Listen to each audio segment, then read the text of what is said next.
The vanishing of Rome's Ninth Legion. History's silent disappearance. Mists drift across the harsh highlands of northern Britannia. The moorlands here are empty and desolate, swept by a cold wind beneath a sky buried in heavy gray clouds. An eerie stillness hangs in the air, broken only by a whispering breeze over the heath and the distant croak of a lone raven. This is the land of Hadrian's Wall, a stone barrier stretching from sea to sea, built to mark the northernmost edge of Roman rule. And it was somewhere beyond these remote and hostile frontiers, in the early 2nd century AD, that an entire Roman legion vanished, without explanation, without record, without a trace. Not a heroic death in battle, not a noble last stand, not even a simple report sent back to Rome. The Ninth Legion Hispania just disappeared. For nearly 100 years, the Ninth had fought bravely for the empire. Formed in the 1st century BC, likely under Pompey or Julius Caesar, it had taken part in brutal campaigns in Spain and Germania. Later, around 60 AD, the Ninth helped suppress Boudicca's rebellion in Britain, a war so fierce it almost expelled Rome from the island. These men were veterans, disciplined, battle-hardened, reliable. Yet after around 120 AD, history falls silent. No further inscriptions, no military roles, no honors or punishments. Rome stopped mentioning them entirely. In an empire famous for obsessive record-keeping, where troop movements, officers, and even supply lists were meticulously documented, this silence is more shocking than defeat. What happened to the Ninth Legion? The traditional explanation claims the legion was annihilated in northern Britain, ambushed by fierce local tribes such as the Caledonians or the Picts. The historian Tacitus had already warned that the northern lands were treacherous, full of warriors who struck from dark forests and vanished back into bog and mist. Supporters of this theory point to the construction of Hadrian's Wall around 122 AD. Was the Great Stone Barrier built because Rome had suffered a disaster so devastating it needed urgent defense? Was the wall a direct response to the destruction of the Ninth? But this theory does not fit all the evidence.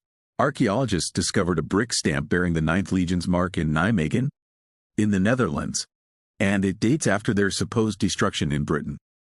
If true, this means the legion was not wiped out in Britannia but was transferred to the continent.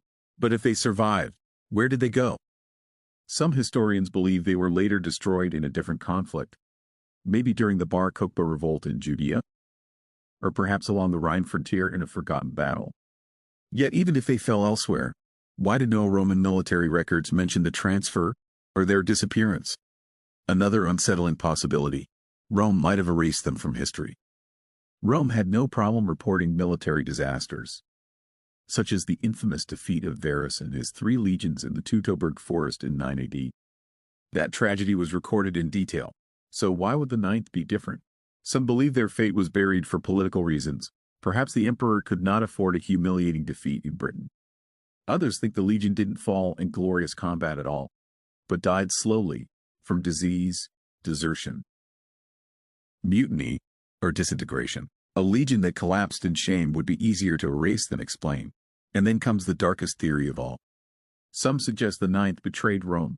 Whispers, improven but provocative, speak of a legion lost not to the enemy, but to defection. Cut off in the wilderness, tired of endless war. Perhaps they joined the tribes they once fought. Some Scottish legends even tell of a mysterious foreign army that marched north and never came back. Did they abandon Rome and disappear among the people of the land? Did they survive by becoming someone else? The ruins of the Ninth's garrison at York, their final known base, offer no answers. There are no burnt layers, no piles of bones, no weapons, nothing to suggest a last stand. Just silent stone, the remains of barracks, shrines, and parade grounds. Only a few cracked inscriptions survive, one of them chillingly brief: Legio 9 Hispania, and nothing more. Did their story end in Britain, hidden under centuries of soil? Or are we searching in the wrong land entirely? In the emptiness left by history, myths have taken root. Some stories link the Ninth's disappearance to prophecies and curses, or to Celtic legends of armies swallowed by the earth. Others claim they vanished near ancient sacred sites tied to strange forces and forbidden lands. These theories may not satisfy historians, but they expose a deeper truth. This isn't just a mystery of history. It's a fear buried in humanity itself. The fear of being erased. Not killed, but forgotten. Not defeated, but lost to time. What power could wipe 6,000 Roman soldiers from existence so completely that 2,000 years later, their fate is still unknown? As freezing winds drift over Hadrian's Wall, the question remains, what really happened to the Ninth Legion? And what secrets still lie hidden beneath the northern earth where they marched and never returned? The Vanished Youth of Hamelin, a medieval mystery that refuses to die. In the northern stretches of Germany lies the old town of Hamelin, surrounded by rolling landscapes and stone-paved streets. Today it looks peaceful, almost like something pulled straight from a fairy tale. Traditional wooden houses lean over narrow lanes, and gentle footsteps echo between walls that have stood for centuries. A golden clock tower presides over the town square, just as it did long ago. But beneath the charm lies a dark absence, a haunting event carved not only into legend but into historical record itself. on a silent street, mounted in stone. There is a plaque that reads, "In the year 1284, on the day of Saints John and Paul, 130 children born in Hamelin were taken away by a piper dressed in many colors. They disappeared near the Koppen and were never seen again. No reason. No explanation. Just a date. And the disappearance of nearly an entire generation." Most people know the story as the Pied Piper of Hamelin, a tale of a mysterious piper who rid the town of rats with enchanted music, only to take revenge when the townspeople refused to reward him. He played once more, not for rats this time, but for their children, leading them away forever. Passed through centuries as folklore, the story is often seen as a moral fable about deception, broken promises, and treachery. The Brothers Grimm popularized it in the 1800s. But unlike other fairy tales, this one is different, because it has historical references. Medieval writings from as early as the 1300s mentioned the disappearance in serious, factual language. They do not mention rats. They do not speak of magic. They mention only the loss of the children.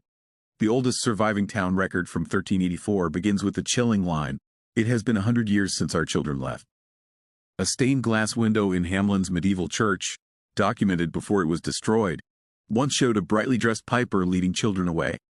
Local chronicles refer to the event as though it truly happened, not as a fairy tale. So, what happened in 1284? Some believe it was a disaster, perhaps a landslide or sinkhole near nearby hills where children were marching in a procession and vanished underground. Hamelin lies close to unstable cave systems. But if a tragedy killed them, where are the graves? Why was it hidden? Another possibility is disease, that the piper symbolized death itself, luring youth away in a plague. But medieval disease accounts were brutal and clear.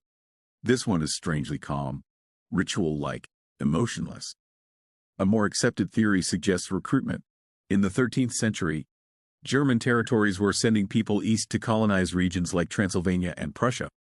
Professional recruiters, sometimes called locators, traveled between towns to attract young settlers with promises of new life. Could the piper have been a recruiter who led the youth of Hamelin eastward? Many of the children may have actually been teenagers old enough to work. But if it was simple migration, why does Hamelin treat it as a tragedy, not a proud moment of expansion? Other historians point to religious movements. Were the children swept up by a radical preacher, seduced by a false prophet into a doomed pilgrimage? The Children's Crusade of 1212 is proof that thousands of minors once left their homes following visions, most vanished forever. Darker theories exist too. Whispers of forced slavery, mass abduction, or a ritualized disappearance covered up through silence.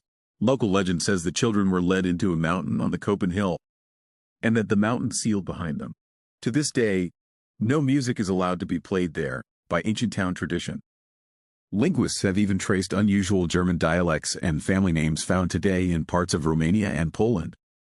As if descendants of Hamelin's missing children still live far from home, unaware of their origins, but because no bodies were found, no grave, no return, and no complete written account. This mystery survives only in fragments. All that remains is a carved plaque, vanished records, and a silent question that refuses to fade. What really happened to the children of Hamelin? Were they lost to death, or disappeared into history? Were they taken, or did they follow willingly, into a promise that turned to tragedy? As the quiet streets of Hamelin fall still again, one question lingers. Who was the piper? And where did he take them?